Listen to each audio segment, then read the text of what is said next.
Get ready to step behind the marble columns of the White House and into the private, often tormented world of America's most legendary political dynasty. We're about to explore a story filled with decorated war heroes, clandestine CIA operatives, devastating mental illness, and heartbreaking family betrayals. Today we pull back the gilded curtain on the Roosevelt family, not just the two famous presidents, Theodore and Franklin, but the generations that followed, the children and grandchildren who lived in the shadow of their monumental legacies.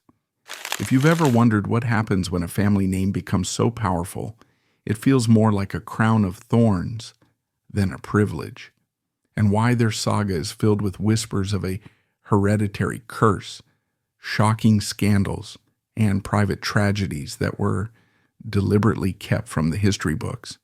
Then, settle in. This is the story of the Roosevelts like you've never heard it before.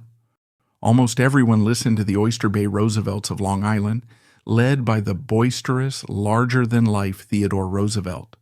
TR was a force of nature, a living embodiment of the American spirit at the dawn of a new century.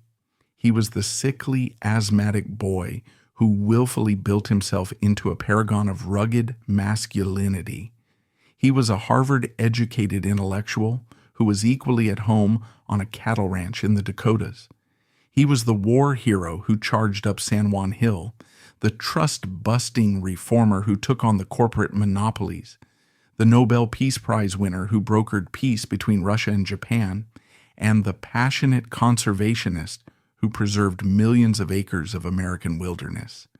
He projected an image of unbreakable strength and boundless optimism, famously advising the nation to speak softly and carry a big stick. His children, Alice, Theodore Jr., Kermit, Ethel, Archibald, and Quentin, were raised in this crucible of high expectations. For TR, life was meant to be a grand adventure, and he preached a gospel of the strenuous life. This wasn't just a catchy phrase, it was a daily command. His children were expected to be intellectually curious, but more importantly, they were expected to be physically fearless. They learned to ride, shoot, and swim almost before they could walk. Sickness was seen as a moral failing, and fear was something to be stared down and conquered. Whether it was a charging bull or a political opponent, they were the White House Gang, a boisterous and beloved group who slid down banisters and brought ponies into the presidential mansion. The entire nation was charmed by tales of young Archie smuggling his calico pony Algonquin into the White House elevator to visit his brother Quentin, who was sick in bed with the measles.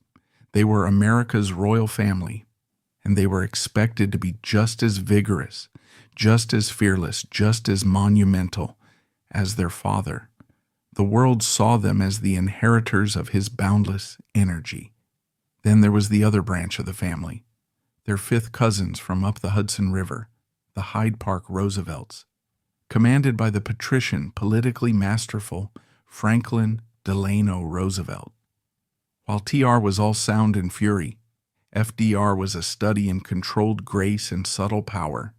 A handsome, charming aristocrat, his life was irrevocably altered when he was struck down by polio at the age of 39, leaving him paralyzed from the waist down. In an act of almost superhuman will, he refused to let his disability define him. What the public never truly saw was the sheer grinding effort behind the smile. The 10 pounds of heavy steel braces locked onto his legs, the carefully choreographed walks to the podium, leaning on the arm of a son, the tacit gentleman's agreement with the press never to photograph him in his wheelchair. It was a carefully constructed illusion that required the complicity of everyone around him. And with this immense personal secret, he rose to become the only president in U.S. history elected to 4 terms. He guided America through its 2 greatest 20th century crises, the Great Depression and World War II. With his reassuring voice crackling over the radio during his famous fireside chats, he became a global symbol of resilience, hope, and democratic leadership. For millions of Americans huddled in their living rooms, his voice wasn't just that of a president, it was the voice of a calm, steady father promising them that everything would be all right, that the only thing we have to fear is fear itself. His children, Anna, James, Elliot, Franklin Jr., and John, were in turn seen as the heirs to a political kingdom, the princes and princess of a new American Camelot. And orbiting this world was their mother, Eleanor, niece of Theodore, wife of Franklin, a political and social force in her own right, casting her own long shadow of expectation. The children weren't just the sons and daughter of a president, they were the offspring of two towering figures, each demanding a different kind of allegiance. They were born to lead, to serve, and to carry the torch of a grateful nation. From the outside, these two families represented the pinnacle of American success. They were blessed with wealth, education, influence, and a name that opened every door. But as any student of history, or indeed of human nature knows, the children of great men often walk the most difficult and treacherous paths. To live your entire life in the blinding noonday sun of a father's fame is to cast no shadow of your own. They are handed a map they didn't draw and are expected to follow it without faltering, all while the entire world watches their every step, waiting for them to succeed, or perhaps secretly hoping they will fail. For the Roosevelt children, that map led some to moments of genuine glory, but for many more, it led to the dark and unforgiving landscapes of despair, public humiliation, and lonely, tragic ends. Their journey would be littered with bitter divorces, struggles with alcohol, bouts of depression that the family name could neither hide nor heal, and for some, the cold reality of the battlefield, where the ultimate price of their father's creed of courage would be paid in blood. Their collective story is a powerful cautionary tale about how the brightest of legacies can cast the darkest of shadows. It forces us to ask a difficult question about this American dynasty. In the end, was the name a gift or was it a curse? The first visible cracks in the dynasty's gleaming facade began to show in the Hyde Park branch of the family among the 5 surviving children of Franklin and Eleanor Roosevelt. While their father was shouldering the burdens of a nation in crisis and their mother was becoming the conscience of the world, their own children were often adrift, struggling to find their own purpose in the long shadow cast by their parents. Their lives were a whirlwind of privilege and expectation, but also of profound emotional neglect, as their parents' attention was consumed by matters of state and global affairs. Their story is a complex tapestry of genuine heroism, reckless behavior, and the unending quest for an identity separate from their fathers. Consider the dramatic and often chaotic life of Elliot Roosevelt, the third child and second son, a man who seemed to have inherited his father's boundless charisma, but none of his crucial self-discipline. On paper, Elliot's early career was a success story. He was a genuine hero in World War II, a decorated reconnaissance pilot who flew hundreds of dangerous and vital missions across North Africa and Europe. He wasn't a desk jockey. He was on the front lines of aerial warfare. He commanded the 325th Photographic Wing, pioneering new techniques in aerial intelligence that were critical to the Allied war effort, earning him the Distinguished Flying Cross and the Legion of Merit. He even accompanied his father to the historic Casablanca and Cairo-Tehran conferences. But his life off the battlefield was a spectacular mess of scandal and controversy, a public drama that played out in newspaper headlines for decades. causing his parents unending anxiety. According to numerous biographical sources, including his own shockingly candid tell-all books published after his father's death, Eliot's personal life was a revolving door of turmoil. He was married 5 times, each union seemingly more tumultuous and publicly scrutinized than the last.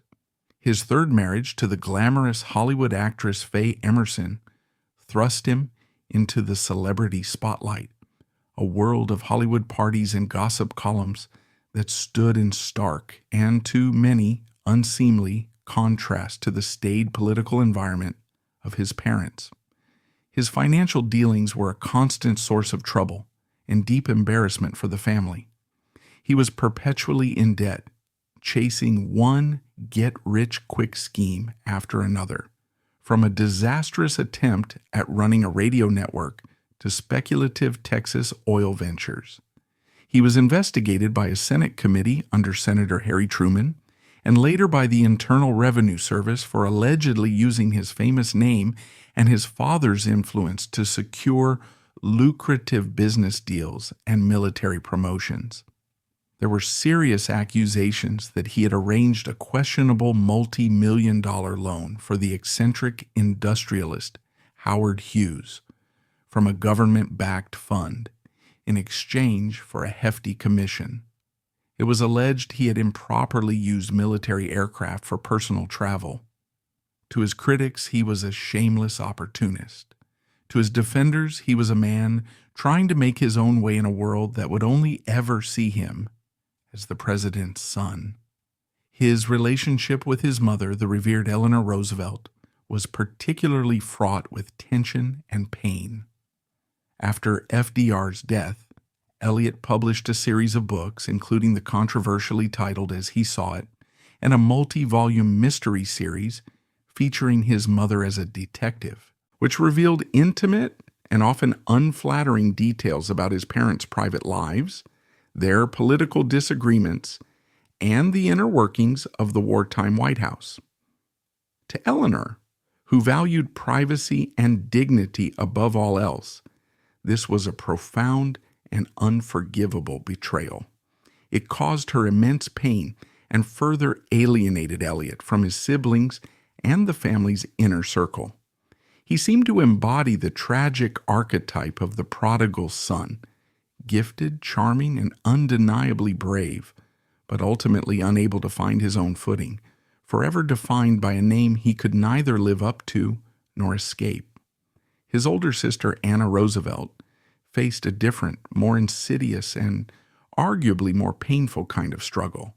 As the only daughter in a family of 4 powerful brothers and a world-famous mother, she was often overshadowed, left to navigate the complex, emotionally chilly currents of her family's life on her own. For much of her youth, Anna felt like an outsider, a satellite orbiting the bright suns of her parents and brothers. She wrote in her diary of feeling lonely and unimportant, craving an intimacy and affection that her parents, consumed by their public duties, were often unable to provide. Her relationship with her formidable mother was particularly complex, a mixture of deep, abiding love and intense, simmering conflict and misunderstanding. As she matured, however, Anna carved out a unique and powerful role for herself within the family's political orbit. During the final grueling years of FDR's presidency, as Eleanor's travel schedule as a global humanitarian and political envoy became ever more demanding, Anna made the decision to move into the White House. She became her father's unofficial chief of staff, his gatekeeper, his social hostess, and, most importantly, his most trusted confidant. She fiercely protected him from the overwhelming pressures of his office and carefully managed his rapidly declining health, shielding the truth of his frailty from the press and the public. But it was during this period of intense closeness to her father that Anna made a fateful secret decision, an act of what she saw as compassion that would create a permanent, painful rift with her mother. As detailed in numerous historical accounts, including Hazel Rowley's acclaimed biography, Franklin and Eleanor, an extraordinary marriage. Anna became acutely aware that her ailing father, exhausted by the war and profoundly lonely, longed to see his former mistress, Lucy Mercer Rutherford. It was Lucy's affair with FDR decades earlier, discovered by Eleanor in a suitcase of letters, that had nearly destroyed their marriage and had fundamentally reshaped it into a political partnership. Believing it would bring her dying father some measure of comfort and happiness in his final days, Anna secretly arranged for Lucy to visit the White House on several occasions when Eleanor was away. She facilitated their renewed, albeit platonic, connection. She was even present at the Little White House in Warm Springs, Georgia, in April 1945, when FDR suffered his fatal cerebral hemorrhage while having his portrait painted, and so was Lucy Mercer. When Eleanor learned of this profound betrayal after her husband's death, she was not just hurt, she was utterly devastated. To her, it wasn't just that her husband had been unfaithful once again in his heart. It was that her own daughter, her only daughter, had facilitated the deception, becoming a co-conspirator in her own mother's deepest humiliation.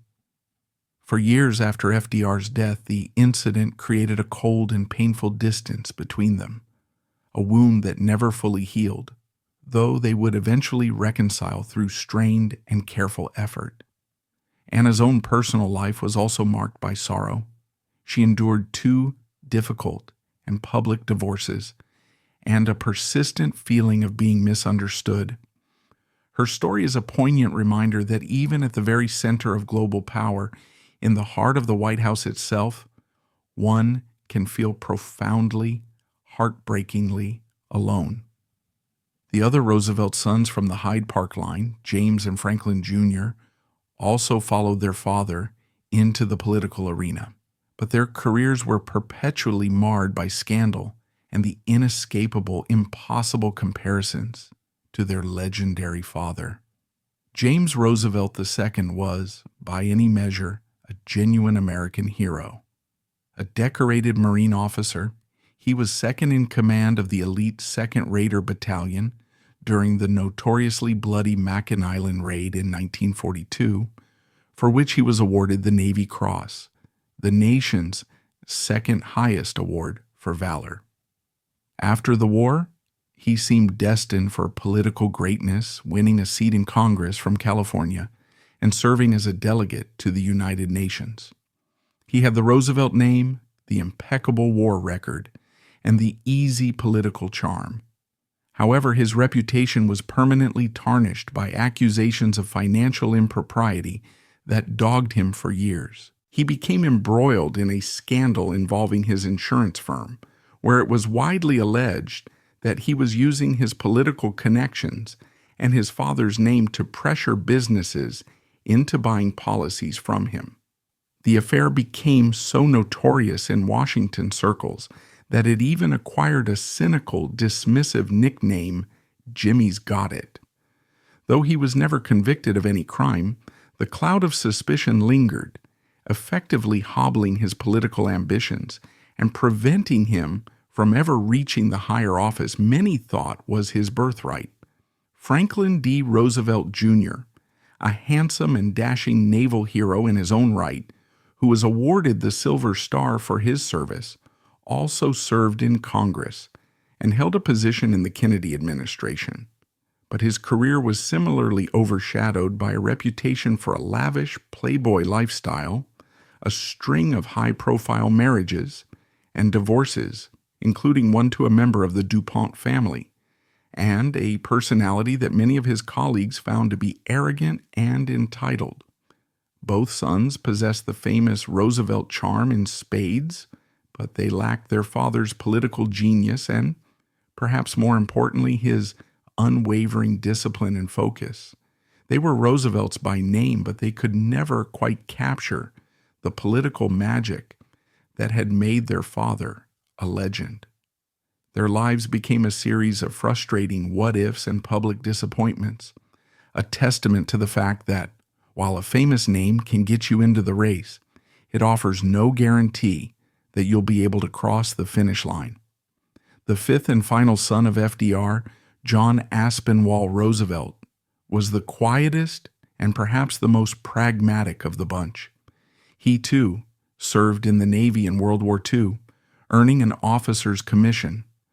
Unlike his brothers, however, he largely avoided the tumultuous world of politics, opting instead for a career in business and finance. He was an executive at a major New York department store, then a successful partner in a prestigious investment firm. He even served on the board of a prominent brokerage house, finding a measure of stability and financial success that his brothers Elliot and James seemed to constantly be searching for. While his life was not without its own share of family drama, particularly his mother, Eleanor's dismay when he publicly endorsed the Republican presidential candidate Dwight D. Eisenhower in 1952, John's story is the exception to the rule in the Hyde Park clan. He represents a path of quiet competence and an intentional retreat from the overwhelming expectations of the Roosevelt name.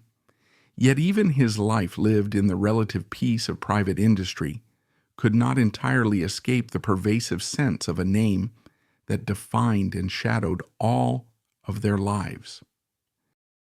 If the story of the Hyde Park Roosevelts is a tale of public scandal and unfulfilled potential, the story of the Oyster Bay branch, the descendants of the great Theodore Roosevelt, is a much darker, more Gothic American tragedy. While Theodore himself was the very picture of mental and physical fortitude, the bull moose, who seemed to bend the world to his will, his family tree was haunted by a persistent and terrifying darkness, a deep-seated hereditary strain of mental illness and alcoholism that would claim several of his descendants in the most heartbreaking of ways. It was a private agony that stood in stark contrast to the family's public image of unassailable strength.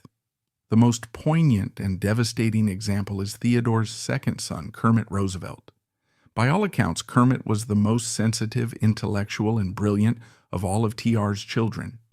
Where his father was a man of action, Kermit was a man of letters and deep thought.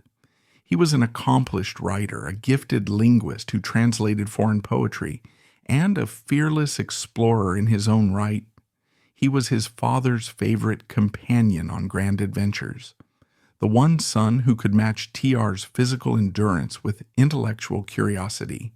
He accompanied his father on a grueling African safari, and most famously, on the perilous River of Doubt expedition in the Amazon rainforest in 1914. That journey, a descent into a hell of disease, starvation, hostile tribes, and treacherous rapids, nearly killed them both and left Kermit with recurring bouts of malaria that would plague him for the rest of his life.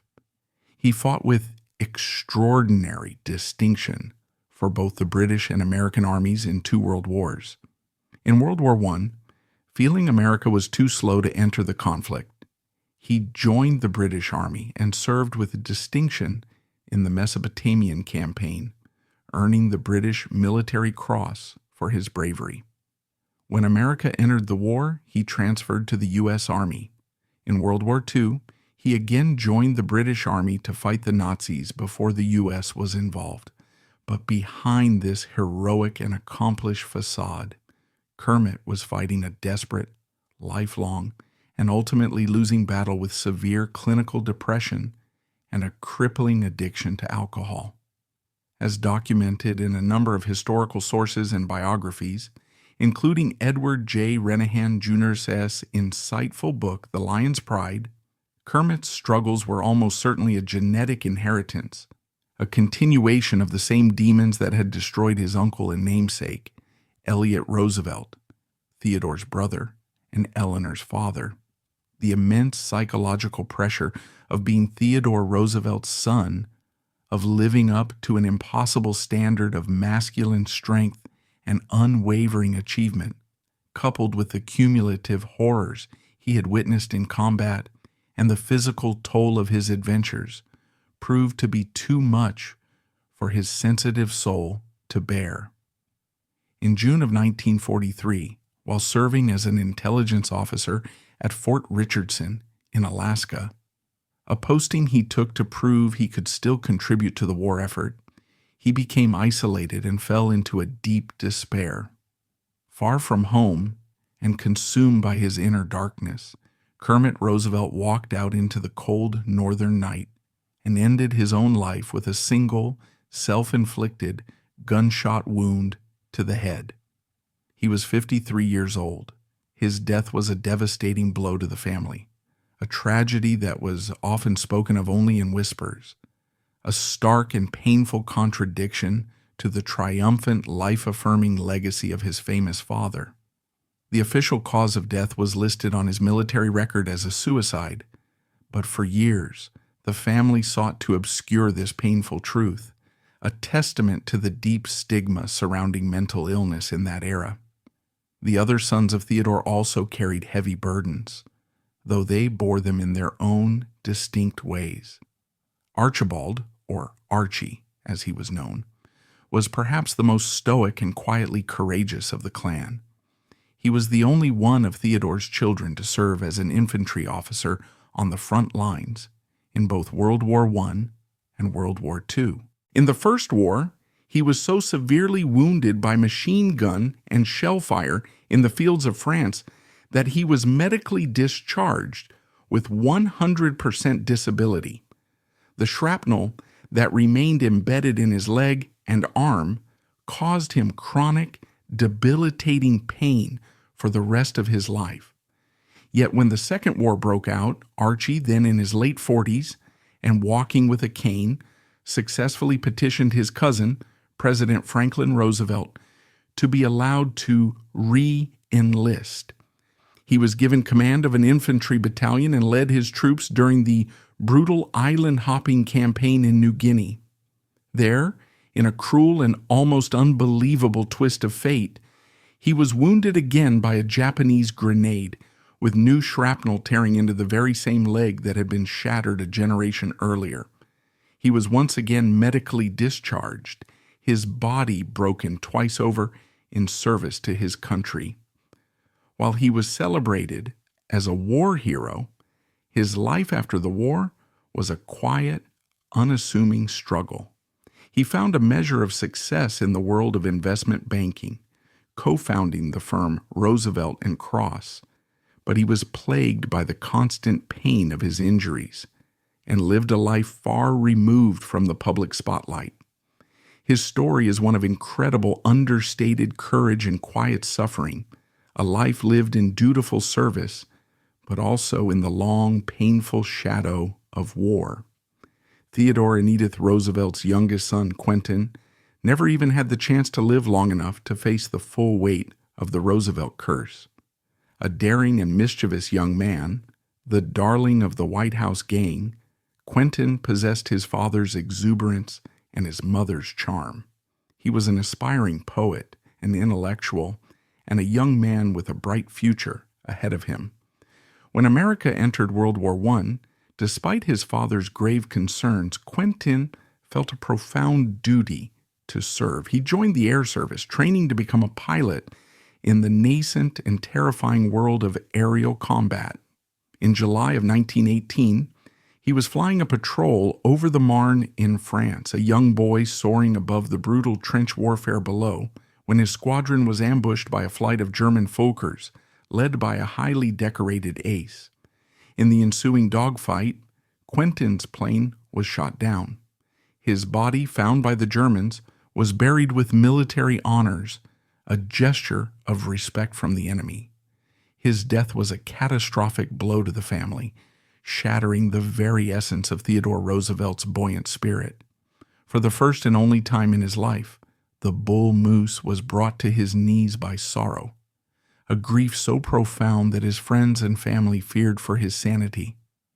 He never truly recovered from the loss of his baby boy, the son who was meant to carry on the family's spirit of adventure. The death of Quentin and his later grief for Theodore is a stark reminder that even the most powerful men in the world are ultimately powerless against the forces of fate and tragedy. Tragically, the family's ordeal didn't end with that generation.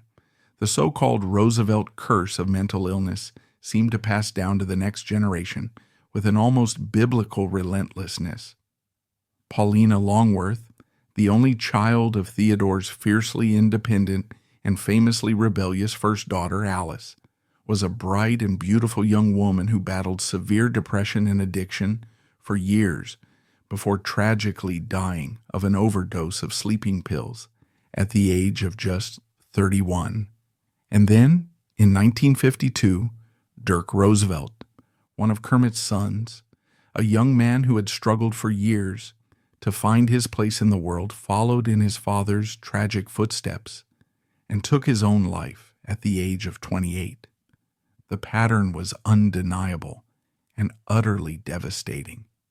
The very same ambition, drive, and intensity that had propelled Theodore Roosevelt to the presidency seemed to manifest in many of his descendants as a turbulent, self-destructive force that they simply could not escape. But the Roosevelt family saga is more than just a public accounting of tragedy and scandal. It's also a story filled with deeply held secrets that were carefully guarded for decades, secrets that reveal a hidden history operating just beneath the surface of public knowledge.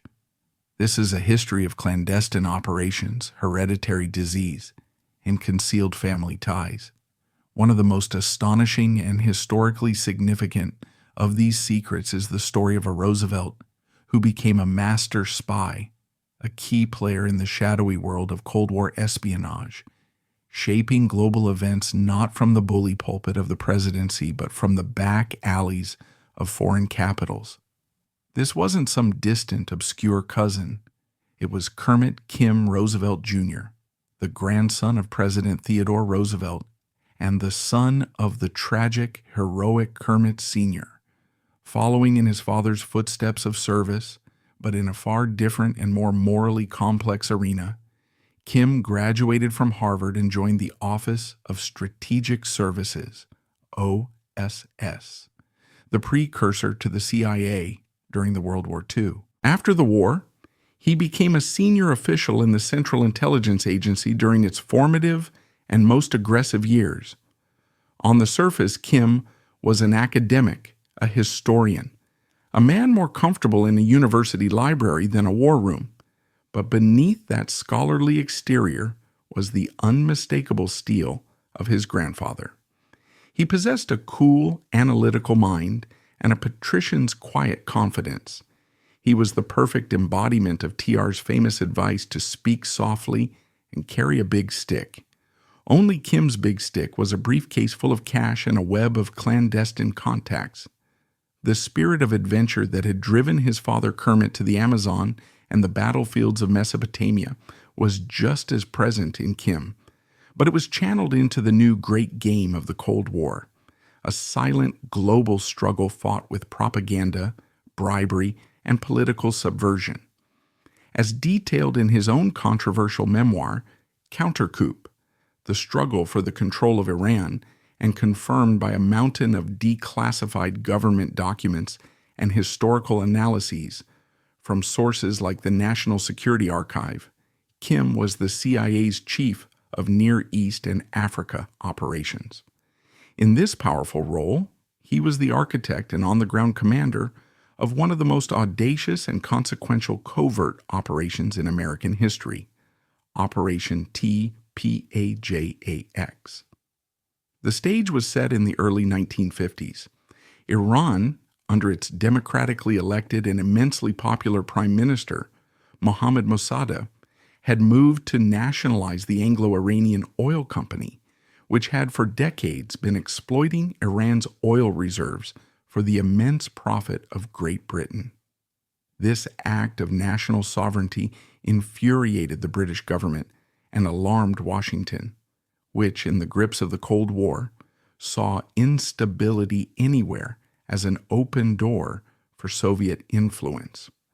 The Eisenhower administration, under the guidance of Secretary of State John Foster Dulles and his brother, CIA Director Allen Dulles, decided that Mossad had to go.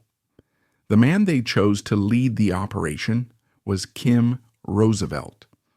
In the summer of 1953, with the official title of Special Representative, Kim secretly traveled to Tehran. He didn't enter with a team of commandos. He slipped in quietly.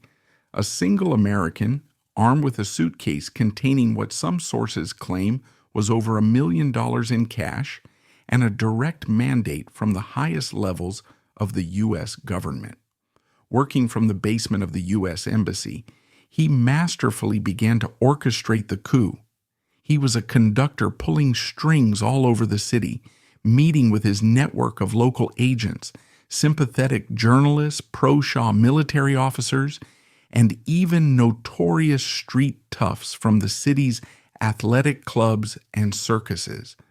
The plan was to create an atmosphere of chaos and turn public opinion against the beloved prime minister. But the operation nearly ended in spectacular failure. The initial attempt to have the Shah issue a decree dismissing Mossadegh backfired. The prime minister, having been tipped off, refused to step down. The Shah, a man known for his indecisiveness, panicked and fled the country, first to Baghdad and then to Rome. For a moment it seemed the coup had collapsed. A frantic cable arrived at the embassy from CIA headquarters in Washington. The message was unequivocal. The mission was a failure. Abort the operation and get out of Iran immediately. This was the defining moment of Kim Roosevelt's life. He was alone. His plan was in shambles. His political cover was gone, and his own bosses were telling him to run. And in that moment, the ghost of his grandfather must have been whispering in his ear. Theodore Roosevelt would never have run. Kim made a decision that would change history. He cut off communication with headquarters, effectively going rogue. He decided to double down. He sent agents to find the Shah's decree and had it mass-produced by friendly printing presses, distributing it all over Tehran to create the impression that Mossadegh was illegally defying the monarch. He unleashed his paid assets, sending word to army generals that it was now or never. He activated his street-level agents, who began organizing large, boisterous pro-Shah demonstrations. They paid off gang leaders and strongmen who led mobs through the streets, chanting for the Shah's return, clashing violently with Mossadegh's supporters. For 48 hours, Tehran descended into chaos. Finally, on August 19, 1953, the plan came to its violent fruition. With the streets in turmoil, a key tank regiment loyal to the Shah, commanded by General Fazlollah Zahedi, rolled into the capital. After a pitched battle at the prime minister's residence that left hundreds dead, Mossadegh's government was overthrown. The Shah, Mohammad Reza Pahlavi, was flown back from his brief exile in Rome and triumphantly returned to the peacock throne. Kim Roosevelt, the quiet academic, had single-handedly toppled a government. This single event reshaped the politics of the Middle East for the next quarter century. In the short term, it was seen as a major victory for the West, securing control over Iranian oil and installing a seemingly stable, pro-American ally on the Soviet Union's border. But in the long term, it was a catastrophic miscalculation. It destroyed Iran's nascent democracy and planted the seeds of a deep, bitter, and enduring anti-American resentment among the Iranian people. This resentment would ultimately explode 26 years later in the Iranian Revolution of 1979, which overthrew the Shah and brought the Ayatollah Khomeini to power, leading to the Iran hostage crisis and decades of hostility between the two nations. After his stunning success, Kim Roosevelt didn't stay to bask in the glory.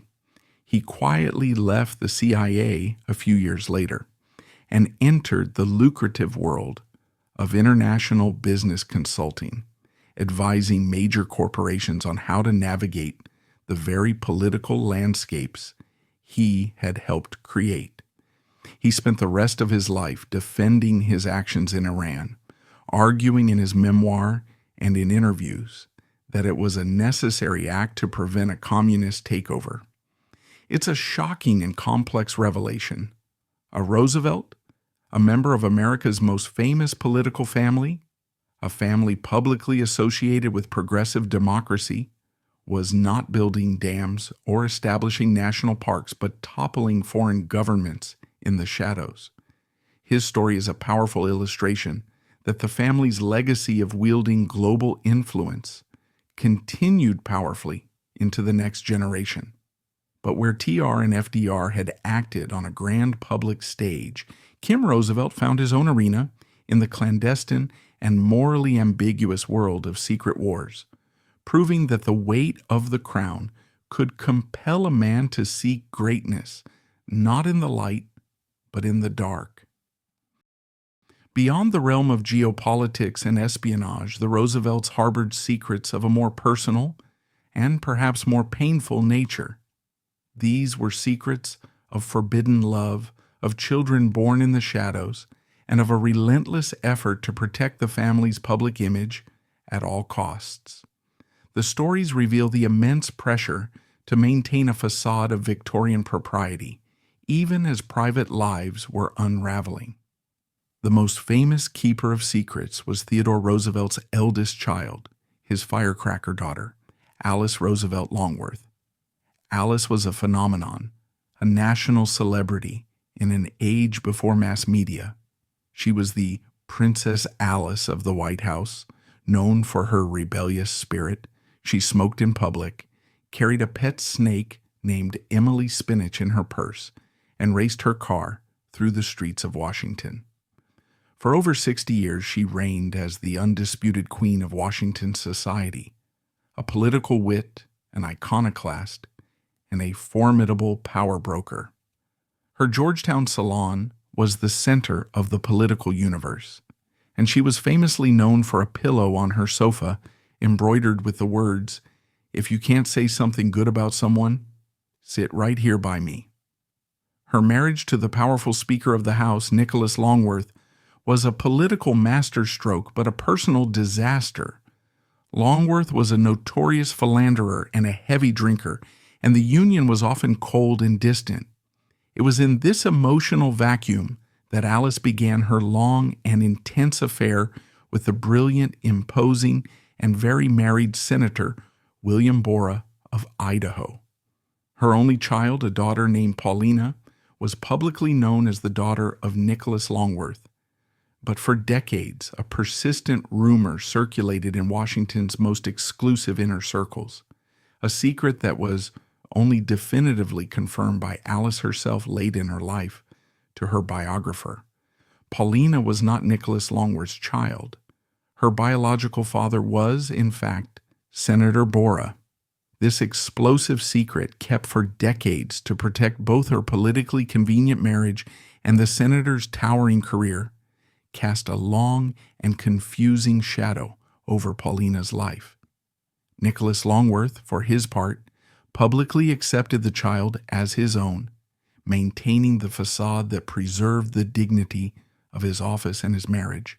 But growing up in a household with a largely absent father and a brilliant but emotionally distant mother, a mother for whom expressing affection did not come naturally, and who was perhaps terrified of the truth ever coming out, Paulina likely struggled with her own identity.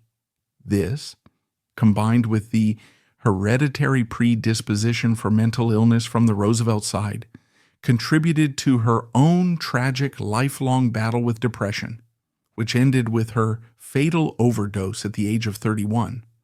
But the Oyster Bay branch held no monopoly on marital secrets. In fact, the defining secret of the Hyde Park Roosevelts was one that fundamentally reshaped the course of their lives and arguably American history. It was the affair between Franklin Delano Roosevelt and his wife's beautiful social secretary, Lucy Mercer. The romance blossomed while FDR was serving as Assistant Secretary of the Navy during World War I, and it was discovered by Eleanor in the most devastating way possible. In 1918, upon Franklin's return from Europe, she was unpacking his suitcase when she discovered a packet of love letters from Lucy. The discovery shattered her world. It confirmed her deepest insecurities and revealed her marriage to be a lie.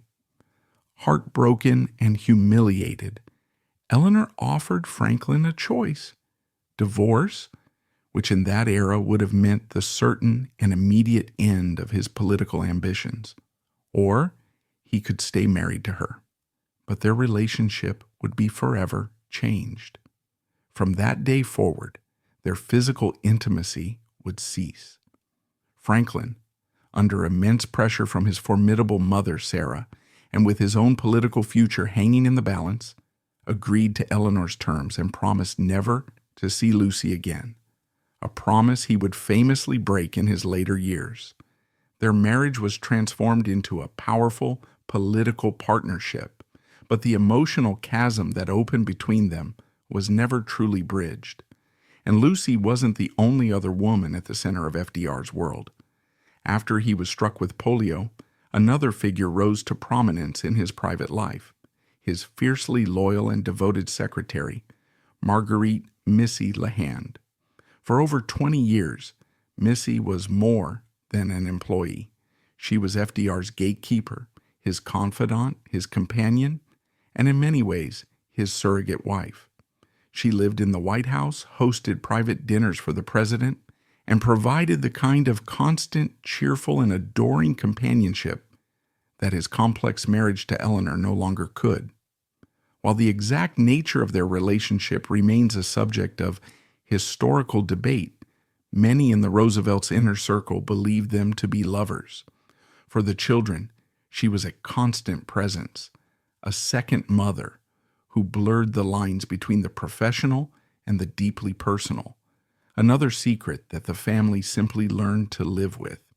Perhaps the most poignant and carefully concealed secret of all, however, belongs to the generation before the presidents, a secret that reveals the incredible lengths to which the family would go to protect its pristine and powerful public image.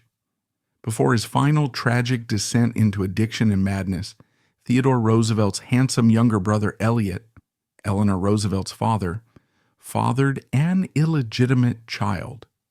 According to research unearthed by historians and biographers, like Blanche Wiesen Cook in her definitive biography of Eleanor, while his wife Anna was away, Elliot began an affair with a young servant in their household named Katie Mann. The affair resulted in a son who was given the name Elliot Roosevelt Mann. To avoid a devastating public scandal that would have surely derailed Theodore's burgeoning political career and destroyed the family's social standing in the rigid society of New York's Gilded Age, the child and his mother were quietly sent away. The boy was raised by his mother and her eventual husband, and the powerful Roosevelt family never publicly acknowledged his existence. He was the hidden, forgotten branch of the family tree, a secret life that testified to the ruthless code of conduct required to maintain the family's flawless public facade. It's a sad, deeply human story that lies buried deep beneath the grand myth of the Roosevelts, a story of a lost boy who shared the blood of an American dynasty, but was never allowed to share its name or its privilege. These carefully guarded secrets reveal that behind the confident public pronouncements and the curated family portraits, the Roosevelts were a family grappling with the same human frailties, infidelity, shame, and heartbreak as anyone else, but on a much grander and more consequential stage. The story of the Roosevelt dynasty, however, is not confined to the lives of the president's direct children. The weight of the name and the dark strains of a difficult inheritance continued to echo through the next generation, shaping the lives of their grandchildren in profound and often unexpected ways. While the world watched the dramatic public lives of figures like Elliot and Alice, a new cast of characters was quietly navigating the same treacherous waters, trying to find their own place in the American story. Consider the children of Franklin Jr. and his socialite wife, Ethel DuPont. Their son, Franklin D. Roosevelt III, seemed poised to follow the family tradition into a life of public service. He graduated from Stanford and earned a Ph.D. in economics from the New School for Social Research. He became a respected economist, teaching at Bard College and contributing to important academic research. He was a bright, thoughtful man, a far cry from the playboy image that had haunted his own father. But the great political engine of the Roosevelt name had largely run out of steam. While he occasionally entered the political fray, running for a state office here and there, he never gained the traction that his father and uncles had. The political landscape had changed. The era of the all-powerful dynastic name was fading, replaced by a new, more fragmented political reality. He was, in a sense, a Roosevelt who arrived a generation too late, left to find a career and an identity in a world that had moved on from the myth of Camelot. Meanwhile, on the Oyster Bay side, the descendants of Kermit and Archie also faced their own struggles. Kermit's children, particularly his son Kermit Jr., known as Kim, and his daughter Elizabeth, carried the dual burden of a legendary father who was a war hero and a tragic figure. Elizabeth Roosevelt was a brilliant and sensitive young woman who grappled with the same quiet demons that had haunted her father. She entered into a short-lived marriage, struggled with depression, and spent much of her life trying to find a sense of peace that seemed to elude her. The pattern was a chilling and undeniable family tradition. The intensity that characterized Theodore Roosevelt seemed, in his more sensitive and artistic descendants, to turn inward, a self-destructive fire that consumed them from within. The name, once a badge of honor and a ticket to power, became something of a curiosity, a footnote in a world that no longer remembered the grandeur of its origin. Many of the subsequent generations of Roosevelts deliberately sought out quiet, private lives, a testament to the quiet, exhausted retreat from the spotlight that had consumed their ancestors. They were no longer America's royalty. They were, for the most part, just Americans, trying to make their way in the world, unburdened by the expectation of greatness, but still carrying the scars of a public legacy that had cost their family so dearly. The children of Theodore's sons, like their Hyde Park cousins, faced an impossible choice, either to embrace the legacy and risk failure, or to reject it and live in its shadow. Some, like the children of Archie, a man who had already sacrificed his body twice for his country, chose the path of quiet dignity. His children, including his son Archibald Jr., were successful in their own right, but never sought the kind of public attention that had defined their forefathers. They were members of a family that had already paid its price, and their lives were a quiet, unspoken plea for anonymity and a peace that their famous relatives had never known. The great dynasty had finally and mercifully faded into the background. In the end, what is the true legacy of the Roosevelt descendants, the children and grandchildren of these two American giants? Their story is not a simple one of triumph or tragedy, of heroes or villains. It is a profoundly and painfully human story about the dizzying heights and devastating lows of belonging to a family that helped shape the modern world. They were decorated heroes and disgraced scoundrels, brilliant innovators and hopeless addicts, selfless public servants and private, spectacular train wrecks. Some, through sheer force of will, or perhaps simple luck, managed to carve out their own meaningful identities, while many others were simply crushed by the impossible weight of the name they carried. The political dynasty that dominated so much of the 20th century has now faded. While descendants continue to contribute in various fields, law, education, business, the monolithic political power associated with the Roosevelt name has dissipated. There are no Roosevelts in the White House or leading Congress today. The legacy has become more diffuse, a historical echo rather than a living political force. Their collective lives serve as a powerful and often heartbreaking reminder that history is not just made in war rooms and legislative chambers, in grand speeches and public policies. It is also forged in the quiet, desperate struggles of the human heart, in the lonely, unseen battles fought not on foreign fields, but within the confines of one's own mind and one's own family. The Roosevelt name will forever be associated with strength, courage, resilience, and a uniquely American brand of leadership. The legacies of Theodore and Franklin are secure, carved into the granite of Mount Rushmore, and woven into the fabric of the nation's social safety net. But behind that monumental and inspiring public legacy lies a more complex, more somber, and more universal truth. That even for America's closest thing to royalty, the price of greatness can be unimaginably, terrifyingly high. It's a legacy written not only in laws and treaties, but also in tears, in secrets, and in the quiet sorrow of forgotten graves.